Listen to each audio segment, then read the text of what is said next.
Very good morning all of you and very welcome to my channel Drishti IAS-PCS। इस video में हम बात करेंगे हिंदी मीडियम टॉपर ऋचा रत्नम की कॉपी और ऐश्वर्या श्रोन की कॉपी का कंपैरिजन।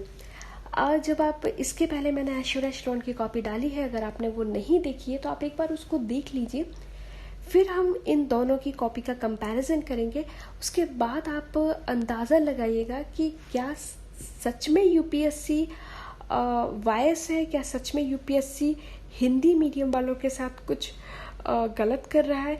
यहाँ पर इनकी कॉपी का कंपैरिजन करके हम थोड़ा सा ये एनालाइज करने की कोशिश करेंगे कि यूपीएससी आखिर क्या चाहता है, कैसे आंसर राइटिंग करना चाहिए और आखिर क्यों ये हिंदी मीडियम वालों को इतनी मेहनत करने के बावजूद भी कम नंबर दे रहा है। तो चलिए स्टार्ट करते हैं। देखिए, ये इनकी आंसर राइटिंग है। यहाँ से इन्होंने स्टार्ट किया है। राज्य विधान परिषद में महंगी अनावश्यक विधायी उपांग है।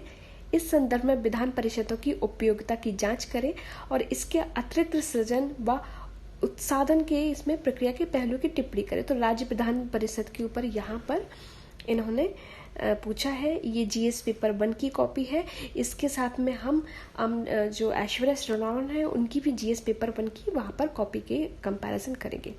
तो बेसिक सा जैसे कि इसमें हर क्वेश्चन में होता है कि एक आपने ये लिखा, फिर उसके बाद बॉडी है।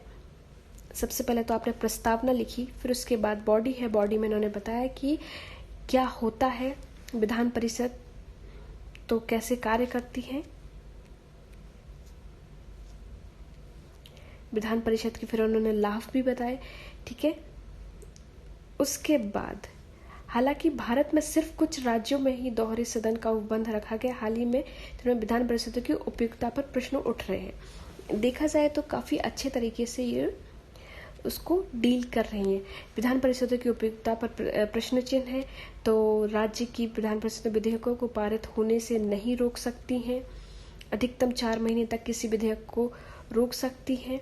उसके बाद विधान परिषदों की संरचना पर, उसकी उपयोगिता पर भी प्रश्न चिन्ह है यहाँ पर। ठीक है। तो जो भी इम्पोर्टेंट पॉइंट है इन्होंने मुझे लगता है पूरा कवर किया। उसके बाद आर्टिकल, जो विधान परिषद से संबंधित आर्टिकल है उसको भी लिखा। उसके बारे में भी पूरी जितनी जानकारी देना आवश्यक है वो सारी जानकारी इन्होंने यहाँ पर प्रोवाइड करवाई है। देखिए, करने के बाद संसद उक्त विधान परिषद सृजन दोनों सदनों में, और राइटिंग भी देखा जाए तो काफी साफ सुथरी और क्लियर है। यहाँ पर कोई इनका विशेष तौर पर मुझे समझ में नहीं आ रहा है कि कुछ विशेष तौर पर इन्होंने जो नहीं देना चाहिए वो दिया है या जो देना चाहिए वो नहीं दिया है। क्वेश्चन की डिमांड के हिसाब से मुझे लगता है सब कुछ यहाँ पर उन्होंने दिया है। एक बार आप अच्छे से देख लीजिए।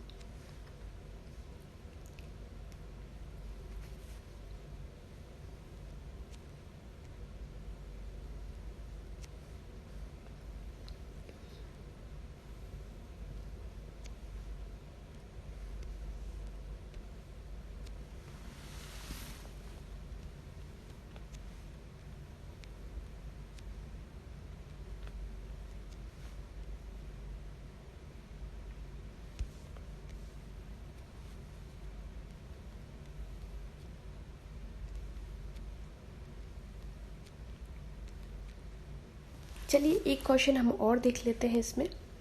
ठीक है। अब किसी दूसरे सब्जेक्ट का देखते हैं, पॉलिटी के अलावा।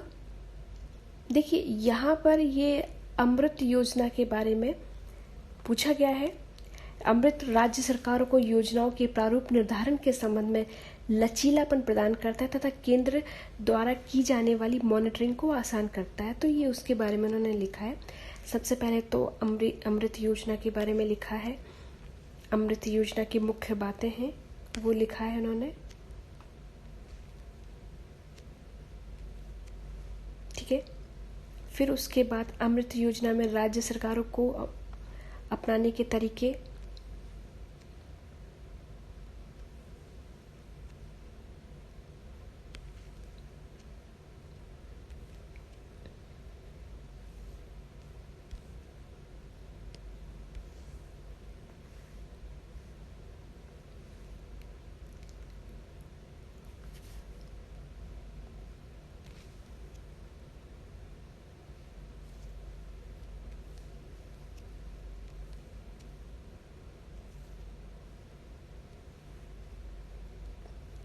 ठीक है, ये तो इनकी कॉपी रही। अब हम थोड़ा सा ऐश्वर्या श्रवण की कॉपी देख लेते हैं, फिर हम इन दोनों की कॉपी में कंपैरिजन करेंगे कि कहाँ पर हिंदी मीडियम वाले लैकिंग कर रहे हैं और कहाँ पर इंग्लिश मीडियम वालों को बोलते हैं कि वो स्मार्ट वर्क कर रहे हैं और वो कहीं ना कहीं ज़्यादा नंबर गेन कर लेते हैं। तो चलिए स्टार्ट करते हैं।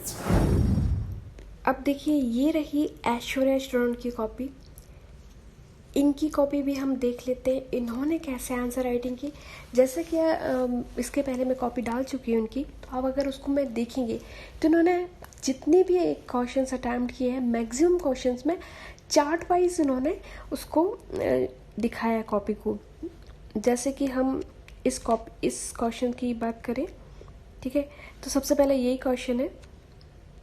तो इसमें LFPR के बारे में पूछा गया है, ठीक है। तो इन्होंने जो पॉलिटिकल रीज़न, इकोनॉमिक रीज़न दिया है, उसके बाद सोशियो कल्चरल रीज़न दिया है, उसके बाद ये जो बना, उसके बाद जो स्टेप टेकन्स है, स्टेप टेकन में उन्होंने सिर्फ एक ये डायग्राम बना दिया। इसमें ही उन्होंने बता दिया कि देखिए कैसे कैसे थोड़ा सा करंट को इन्होंने यहाँ पर ज़्यादा डाला है। वैसे वो जो क्वेश्चन था उसमें करंट की उतनी ज़रूरत नहीं थी, बट हाँ अभी क्योंकि हाल ही में विधानसभा जो विधान परिषद है उसको लेकर भी कुछ करंट अफेयर में अगर कुछ चीज़ें चल रही हैं तो आप उसको वहाँ पर ऐड कर सकते हैं। पर यहाँ पर इन्होंने देखा तो इसमें मैक्सिमम चीज़ें इन्होंने करंट से ही रिलेटेड, क्योंकि ये क्वेश्चन ही करंट बेस है, ठीक है। तो ये ऐसा है। उसके बाद नेक्स्ट तो व्हाट मोर के लिए है, तो इसके बाद इन्होंने भी एक डायग्राम बनाया और इस डायग्राम में ही सब कुछ कंप्लीट कर दिया, ठीक है। तो इससे एक चीज़ ये हुई कि तो टाइम थोड़ा सा बचा और हम दूसरे क्वेश्चन पे भी यहाँ पर फोकस कर सकते हैं, टाइम भी बचा सकते हैं और थोड़ा सा करंट को भी दिखा दिया और कुछ चीज़ें जो हाईलाइट करने की है वो बहुत ज़्यादा हाईलाइट हो गई। पर इसमें एक चीज़ ये है कि कुछ ज़्यादा ही शॉर्ट हो गया कुछ। चलो एग्जामिनर अगर ठीक है, आप लकी हैं, बहुत लकी है, तो एग्जामिनर आपको बहुत अच्छे मार्क्स दे सकता है।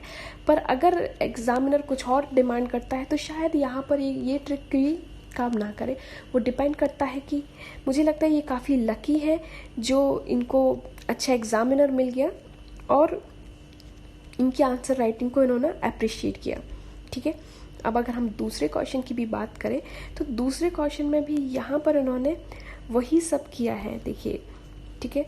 तो कुछ पॉइंट वाइज लिखा, पॉइंट वाइज लिखने के बाद फिर से चैलेंजेस का एक डायग्राम बनाया और क्वेश्चन कंप्लीट। अब मैंने आपको पहले बताया कि उन्होंने कितना लेंथी पेपर लिखा, उसको पेपर को लिखने में टाइम तो गया ही गया, साथ ही साथ में बहुत ज़्यादा लिखना पड़ा, है ना। तो अगर वहाँ पर वो इस तरीके के डायग्राम यूज़ कर लेती तो एक तो उनका टाइम भी बचता और टाइम बचने के साथ साथ में थोड़ा इफ़ेक्टिव भी दिखता। तो कहीं ना कहीं हमें इंग्लिश मीडियम वालों से थोड़ी ये चीज़ें सीखनी चाहिए, हिंदी मीडियम वालों को। और यहाँ पर इनको एक बेनिफिट ये है कि इंग्लिश मीडियम होने के बाद भी बहुत सारी चीज़ें इनकी निगलेक्ट कर दी गई हैं जो इनको और आंसर राइटिंग में ऐड करना था। वहाँ पर मुझे ये थोड़ा सा ये लगा कि अगर थोड़ा सा कुछ चीज़ें डायग्राम वाइज बना देते तो हमारा टाइम बच जाता। तो मेरा ये आपको इंग्लिश मीडियम और हिंदी मीडियम का कंपैरिजन, देखिए ये वाला जो क्वेश्चन है एमएसएमई को थोड़ा सा डिफाइन किया, बस बाकी पूरा चार्ट बना दिया, चैलेंजेस का चार्ट बना दिया, मिनिस्टर ऑफ एमएसएमई के बारे में बता दिया क्या है, ये भी चार्ट बना दिया, 3 चार्ट बना दिए, conclusion, paper finish, question finish. तो यहाँ पर हम कुछ चीज़ें ये सीख सकते हैं कि शायद हम इस तरीके से लिख कर और मार्क्स गेन कर सकते हैं, तो वेल एंड गुड। तो आप अगर ये ट्रिक अपनाना चाहें तो अपनाएं। इसके अलावा आप मुझे कमेंट बॉक्स में कमेंट ज़रूर कीजिएगा कि क्या दोनों में से क्या सही है क्या गलत है आपके हिसाब से, कि अगर इनको मार्क्स मिले हैं तो इनको मार्क्स, जो ऐश्वर्या श्रवण को मार्क्स मिले हैं तो क्या इनको मार्क्स मिलना जायज़ है कि इतनी कम आंसर राइटिंग में भी, या फिर ज़्यादा इन्होंने कुछ लिखा नहीं है, इस पर भी इन्हें 93rd रैंक आई है। और जो रीचा है उन्होंने काफ़ी लिखने के बावजूद भी उनकी 200 समथिंग रैंक आई है। तो इससे थोड़ा सा कंपैरिजन करके आप मुझे बताइएगा कि क्या सही है क्या गलत है। तो इस वीडियो में इतना ही, मिलते हैं नेक्स्ट वीडियो में। Till then thank you and thanks for watching and stay connected. Thank you.